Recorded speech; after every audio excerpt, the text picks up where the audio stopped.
Oke, kita coba untuk nomor 16. Tentukan yang manakah termasuk barisan aritmatika atau barisan geometri.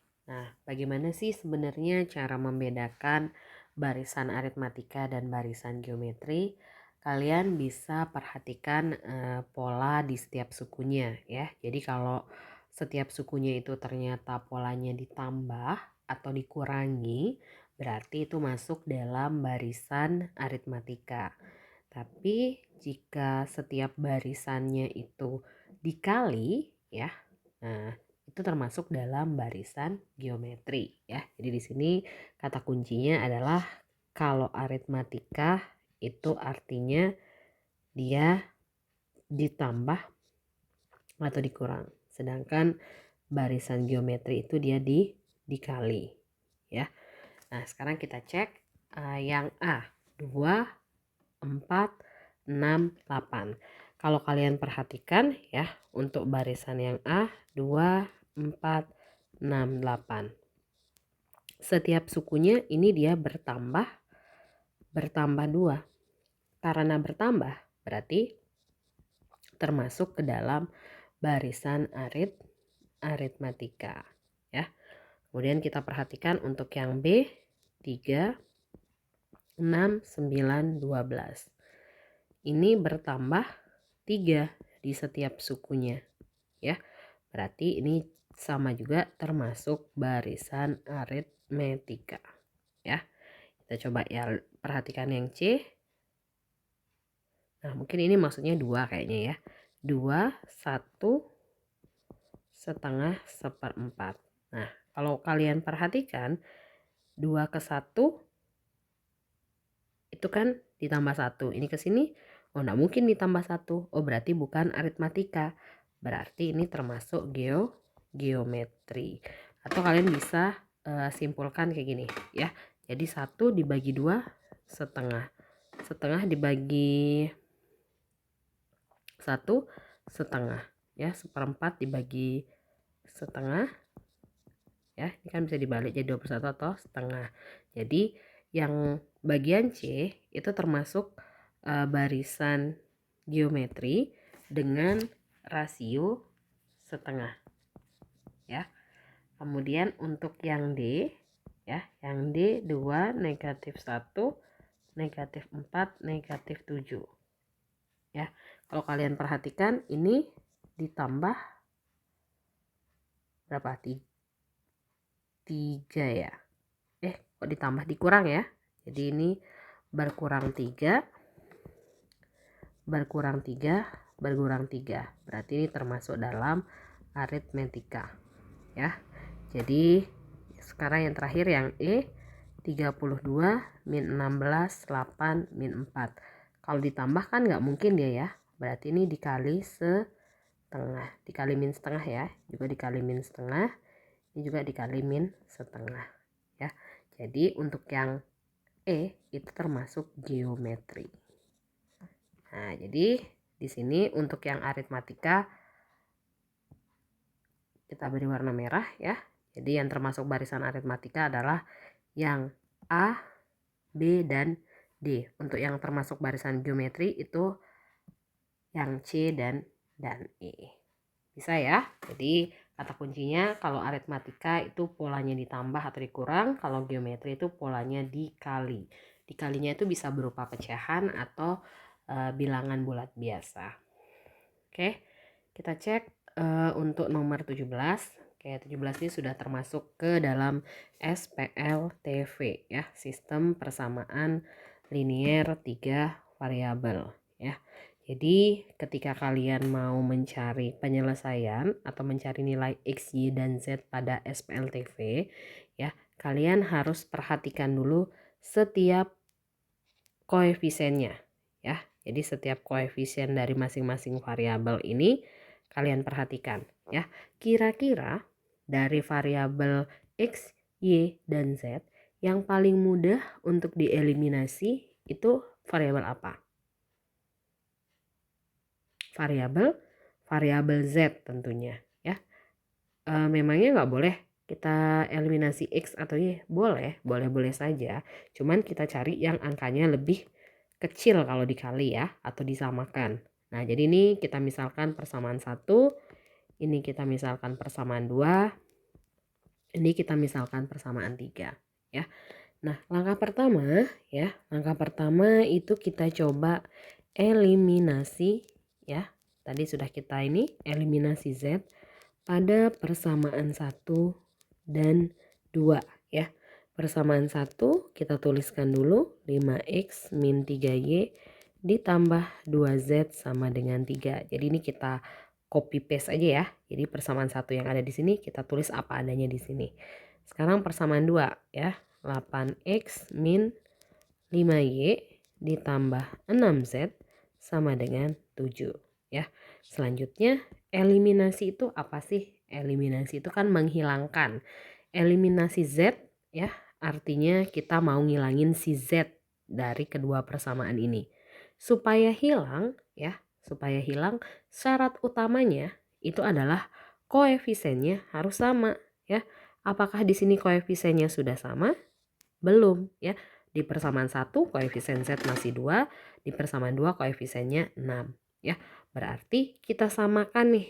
Nah, cara nyamainnya gimana? Kita samain jadi berapa? Kita samakan menjadi 6. Berarti untuk persamaan yang ini kita kalikan 3. Untuk yang ini kita kalikan 1. Jadi nanti untuk koefisien Z-nya itu jadi 6 ya. Artinya kita kali 3. Berarti semuanya kita kali 3 nih. 5X kali 3 itu 15X. Min 3Y dikali 3 itu min 9Y. 2Z dikali 3 itu adalah 6Z. 3 dikali 3 itu 9 ya. Kemudian persamaan yang keduanya tetap ya, 8X min 5Y plus 6Z sama dengan 7. Kita perhatikan di sini ya. Nah, di sini ditambah ya. Jadi ingat kita mau eliminasi Z. Jadi kita fokus ke Z saja ya. Supaya Z ini bisa hilang ya, berarti di sini tandanya harus dikurangi. Kenapa harus dikurangi? Karena ini sama tandanya ya. Jadi kata kuncinya kalau tanda sama, kok nggak bisa ditulis nih. Oke, kalau tanda sama ya, berarti diapakan? Dikurang. Kalau tanda beda berarti ditambah ya. Jadi kata kuncinya ada di sini. Oke, sekarang 15X dikurang 8X, 7X. Min 9Y min. Berarti min 9Y min 5Y. Min jadi plus ya. Jadi min 5Y. Min 9Y plus 5Y atau min 4Y. 6Z min 6Z habis. 9 min 7 itu sama dengan 2. Nah, persamaan yang baru kita temukan ini kita kasih nama persamaan 4 ya. Selanjutnya ingat ketika di awal kalian sudah eliminasi Z, kalian harus konsisten ya. Jadi di yang langkah kedua itu kalian juga harus eliminasi Z juga ya. Jadi kita harus eliminasi Z lagi ya pada persamaan 2 dan 3 ya. Jadi kita tulis persamaan 2-nya 8X min 5Y ditambah 6Z sama dengan 7. Ini kita tulis persamaan 2 yang ada di sini. Sekarang persamaan 3 kita tulis juga 3X plus 4Y min 3Z sama dengan 15 ya. Sama seperti tadi, ketika kita mau eliminasi, pastikan koefisien dari variabel yang mau dieliminasi itu sudah sama ya. Kita lihat nih belum sama ya. Yang ini 6 ya, yang ini 3. Berarti cara nyamainnya ini kali 1, ini kali 2. Kita samain jadi 6 ya. Karena ini dikali 1 berarti tidak ada yang berubah. Kita tulis apa adanya persamaannya. Oke, yang ketiga ini baru dikali 2. Berarti jadinya 6X plus 8Y min 6Z sama dengan 15. Oke. Nah, ingat tadi mau eliminasi Z, berarti fokusin ke Z ya. Nah, lihat tandanya positif, negatif. Berarti beda. Kalau beda berarti ditambah ya. Nah, 8X ditambah 6X 14X min 5Y ditambah 8Y berapa? Plus 3Y ya. 7 ditambah 18 20 22 ya. Jadi ini persamaan kelima. Nah, kita sudah punya dua persamaan baru ya. Selanjutnya kita eliminasi dua persamaan baru ini ya. Kira-kira yang lebih mudah dieliminasi apa? Yang lebih mudah dieliminasi adalah X. Jadi kita eliminasi X pada persamaan 4 dan 5 ya. Jadi persamaan 4 itu 7X min 4Y sama dengan 2. Persamaan 5 14X plus 3Y sama dengan 22 ya. Oh, ini ada kekeliruan ya, lupa. Oke, 15 kali 2 kan dikali 2 ya. Berarti ini harusnya 30. Berarti ini ya hampir aja nih 37 ya. Oke. Ini kita samain. Oke, ini belum diubah ya. Jadi 37. Oke, ini kita samain kali 2 berarti ini kali 2, ini kali 1. Karena ingat yang kita mau eliminasi adalah X, jadi pastikan variabel koefisien dari variabel X itu sudah sama. Kita kali 2, berarti jadinya 14X min 8Y sama dengan 4. Yang ini berarti 14X plus 3Y sama dengan 37. Oke, kita perhatikan positif ya. Ingat kalau tanda sama tadi diapakan? Dikurang ya. Jadi kalau tanda sama dikurang. Berarti ini tandanya sama-sama bernilai positif ya. Berarti dikurang. Jadinya 14X kurang 14X habis. Min 8Y min 3Y. Berarti min 11Y. 4 dikurang 37 berarti min 33. Karena dia sama-sama negatif, boleh negatifnya kita abaikan ya. Karena negatif bagi negatif positif. Berarti Y sama dengan 33/11. Atau Y sama dengan 3. Oke, udah ketemu nih nilai Y-nya sudah ketemu 3 ya. Selanjutnya ya, baru ketika kita sudah ketemu suatu nilai ya, misalnya Y sama dengan atau X sama dengan atau Z sama dengan, barulah kalian bisa substitusi ya. Jadi kita substitusi X sama dengan 3. Nah, kita boleh nih substitusi ke persamaan mana aja. 4 boleh, 5 boleh ya. Jadi kita substitusi dulu ke persamaan yang ini ya. 4 atau 5. 1, 2, 3 boleh nggak? Belum boleh ya, karena baru 1 yang diketahui nilainya, yaitu Y. Jadi kita substitusi aja ke 4 ya, yang mudah ya. 7X min 4Y sama dengan 2. X-nya ya, X-nya kita ganti jadi berapa ya? Jadi sesuai dengan ini ya, kita ganti X-nya jadi 2. Berarti jadinya 7 kali 3 dikurang 4Y sama dengan 2. Min 4Y sama 7 kali 3 dulu berapa? 21 min 4Y sama dengan 2. Min 4Y sama dengan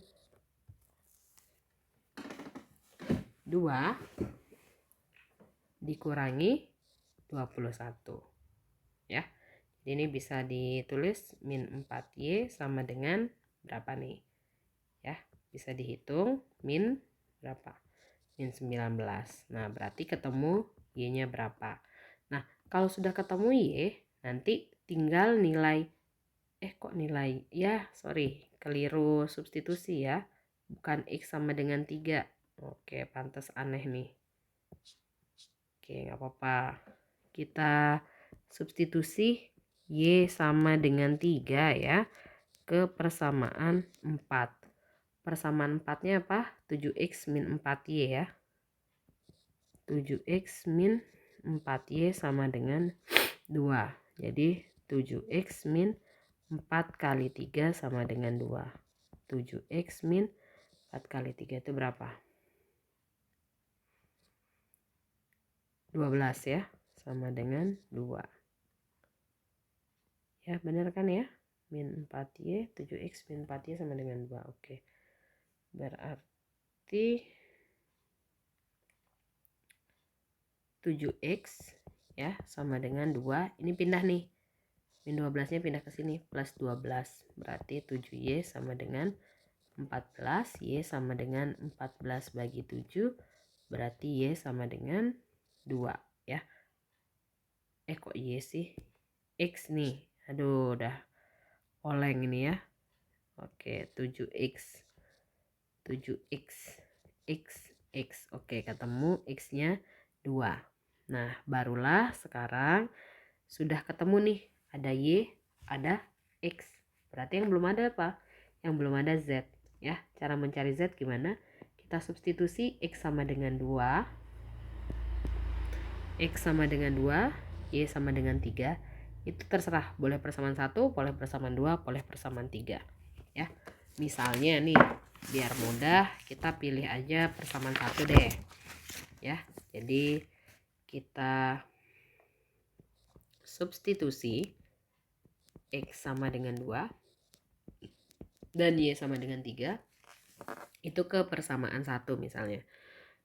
Ke persamaan 1 ya. Persamaan 1 tadi itu 5X min 3Y plus 2Z sama dengan 3. Jadi 5 kali 2 dikurangi 3 kali 3 ditambah 2Z sama dengan 3. 10 dikurangi 9 ya, ditambah 2Z sama dengan 3. 10 kurang 9 1 ditambah 2Z sama dengan 3. Atau boleh kita lanjut sebelah sini ya. Atau 2Z sama dengan 3. Ini pindah nih. Min 1. Atau 2Z sama dengan 2. Atau Z sama dengan 2 dibagi 2. 1 ya. Jadi udah ketemu nih. Jadi nilai X itu adalah 2. Nilai Y itu adalah 3. Nilai Z itu adalah 1. Jadi inilah himpunan penyelesaiannya. Ya, ada yang menuliskan seperti ini atau ada juga yang menuliskan seperti ini. HP sama dengan 2, 3, 1. Ya, jadi ditulisnya itu bukan berdasarkan 1 dulu terus 2 baru 3, bukan, tapi berdasarkan ini nilainya X, ini nilainya Y, ini nilainya Z.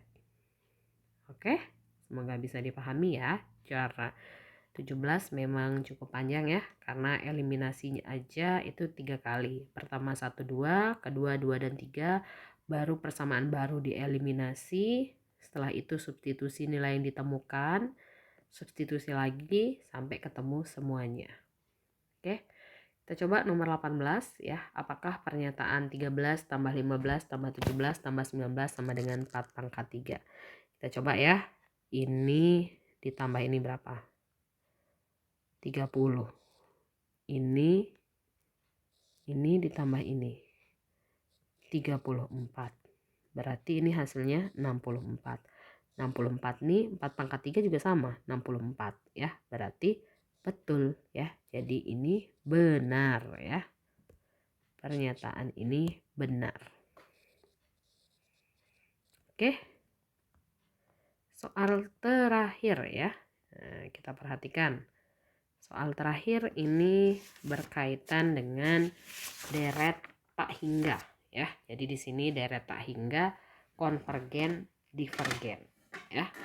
Nah, yang harus kalian ketahui ya. Jadi di sini untuk deret konvergen ya, deret tak hingga konvergen itu nilai R-nya ada di antara negatif 1 sampai 1.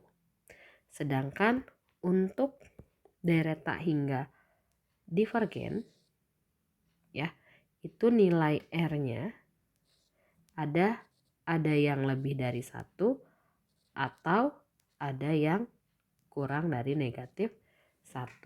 Jadi kalau lebih dari 1 atau kurang dari negatif 1 itu berarti divergen. Sedangkan kalau berada di antara negatif 1 sampai 1 itu berarti konvergen.